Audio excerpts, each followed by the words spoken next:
سب سے پہلے تو سبوق بھائی آپ کا بہت شکریہ. میں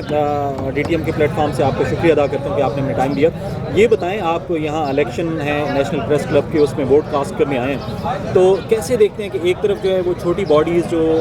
جرنلسٹ کمیونٹی ہے, باقی جو کمیونٹیز ہیں, جو یونینز ہیں, وہ اپنے الیکشن کرا رہی ہیں, اور دوسری طرف جو ہے وہ ایک طرف 13 جماعتیں ہیں اور ایک طرف ایک جماعت ہے وہ الیکشن سے بھاگ رہے ہیں, تو ان دونوں کی مماثلت کو آپ کیسے جو ہے نا وہ کنٹیکسچولائز کریں؟ سب سے پہلے G D T M T V کا بہت شکریہ. اور دوسرا آپ نے کہا کہ یہاں نیشنل پریس کلب اسلام آباد میں انتخابات ہو رہے ہیں اور ملکی لیول پر جو انتخابات ہیں وہ نہیں ہو پا رہے, لیکن مسئلہ یہ ہے کہ یہاں پر بھی انتخابات عدالت میں جانے کے بعد ہوئے اور وہاں پر بھی جو انتخابات ہیں وہ عدالتی رولے رپے میں لگے ہوئے ہیں. اور آج ہم نے دیکھا کہ پاکستان کی قومی اسمبلی نے, پارلیمنٹ نے عدالتی اصلاحات کا ایک بل بھی جو ہے اسے منظور کر لیے, ترامیم جو ہیں وہ کر لی ہیں. لیکن دیکھیں, بنیادی طور پر یہ ہے کہ آپ کی کامیابی اور معاشرے کی کامیابی وہ کسی اجتماعی قانون پر چلنے میں ہوتی ہے, اور ہمارے پاس کانسٹیٹیوشن ہے, پریس کلب ہے, باقی جتنے بھی ادارے ہیں ان سب کے پاس, جو باڈیز ہیں ان کے پاس اپنا ایک آئین ہوتا ہے, ایک دستور ہوتا ہے. جب وہ آئین اور دستور کے ساتھ رہتے ہیں تو ادارے ترقی بھی کرتے ہیں, افراد بھی مطمئن رہتے ہیں, اور معاشرے کے اندر انتشار بھی نہیں پیدا ہوتا. اور جب آپ آئین سے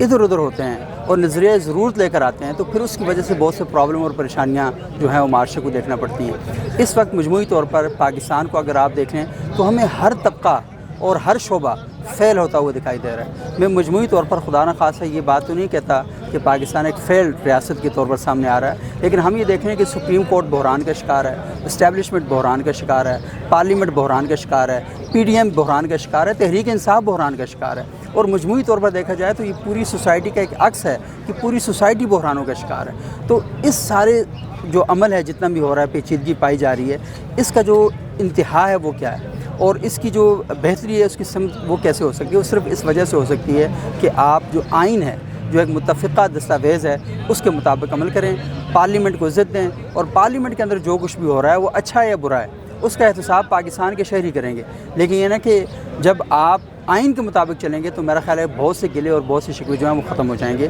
تو ہمیں یہ دیکھنا چاہیے کہ بدقسمتی کے ساتھ پاکستان اس وقت آئین کے مطابق نہیں چل رہا, اس وجہ سے یہ ٹیڑھا ٹیڑھا چل رہا ہے, یہ لنگڑا چل رہا ہے, اور یہ لولا دکھائی دے رہا ہے. ایک اگر آپ مجھے اجازت دیں سپلیمنٹری کویسچن کا, ایک تو یہ ہے کہ ہر چیز جو ہے وہ اس کا اینڈ جو ہے یا اس کے حل کے لیے ڈائلاگ بہت ضروری ہے. تو آپ دیکھتے ہیں کہ جو موجودہ صورتحال ہے اس میں جو 13 جماعتیں ہیں اور جو ایک جماعت ہے پاکستان تحریک انصاف اور پی ڈی ایم کی جماعتیں ہیں, اس میں کوئی ڈائلاگ کی صورت آپ کو نظر آتی ہے؟ دیکھیں, یہ بڑا اہم سوال ہے کہ کیا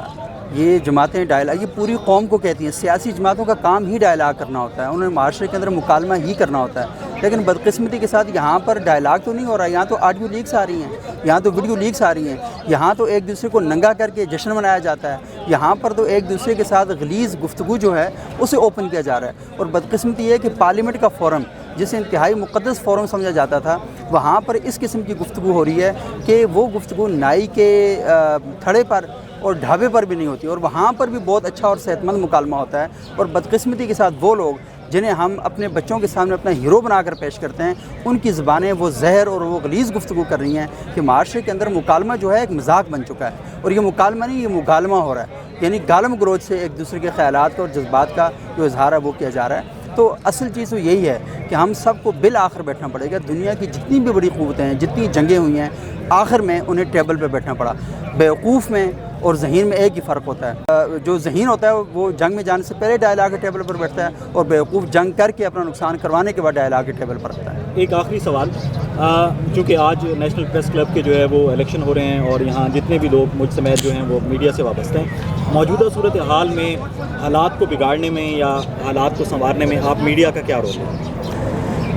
میڈیا بھی اصل میں اسی کڑائی کا, اسی دیگ کا ایک دانہ ہے, جسے آپ کہتے ہیں ایک دانہ چیک کرتے ہیں تو باقی سب کا پتہ چل جاتا ہے. تو بدقسمتی سے میڈیا بھی تقسیم کا شکار ہے, اور انتہائی شرمناک بات یہ ہے کہ صحافیوں کو غیر جانبدار ہونا چاہیے تھا, اور ان کی ساری وابستگی آئین اور قانون کے ساتھ ہونی چاہیے تھی. اس وقت صحافیوں کی وابستگیاں بھی سیاسی جماعتوں کے ساتھ ہیں, ٹمبر مافیا کے ساتھ ہیں, پلاٹ مافیا کے ساتھ ہیں, پراپرٹی مافیا کے ساتھ ہیں, اور اس طرح کے جو مافیاز ہیں ان کے ساتھ ان کی جو ایسوسیشن ہے وہ جڑ گئی ہے. اب لوگ دیکھتے ہیں تو لوگ آپ کی شکل دیکھتے ہی بتا دیتے ہیں کہ آپ کا اصل میں نقطہ نظر کیا ہے. تو بے شک ہمارے